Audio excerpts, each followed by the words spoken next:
The National Conservatives' biggest fetish, let's just start with this before we get into what they actually believe, is hating on libertarians. Yeah. That's what they start with.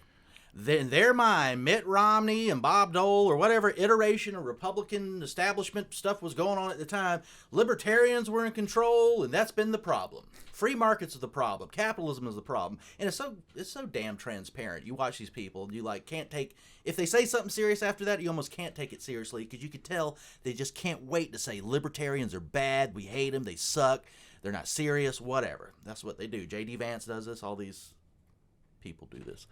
So, this is what they believe. The traditional American conservative tradition.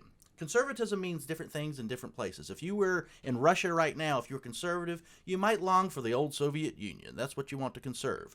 In America, we're a constitutional republic. So what we want to conserve is constitutional government, which means limits on government. Is it always obeyed? Hell no. That's why we have you and me here talking about a lot of the things we're talking about today, but it should be.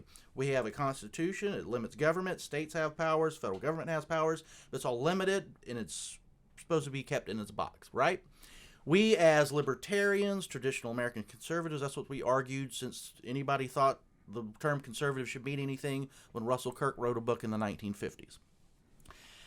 Democrats, liberals, I don't call them that anymore because they're not liberal, don't care about that. They want a Green New Deal. They want whatever their agenda is. And if the Constitution prohibits it or anything else, screw that. We don't care about that. We're going to use state power to get what we want.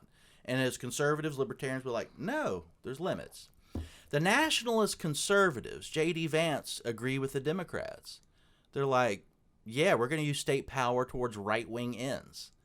And so what if this power ends up in the hands of Kamala Harris in the future or whoever else? We're going to use it right now, and that's what we're going to do.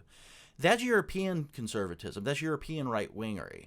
I have been a long-time contributor to the American Conservative since almost, not the beginning, because that was 2003, but certainly about 2007 or so. I don't write there anymore. I'm friends with some of those people, but it's a nationalist conservative publication. I didn't know, so it's turned, and maybe that's why I saw J.D. Vance that's at what their I dinner. see the few times I go and look there anymore. John Utley would be spinning in his grave. John Utley would be, and John was a great, great man. Yeah. I would call him a friend.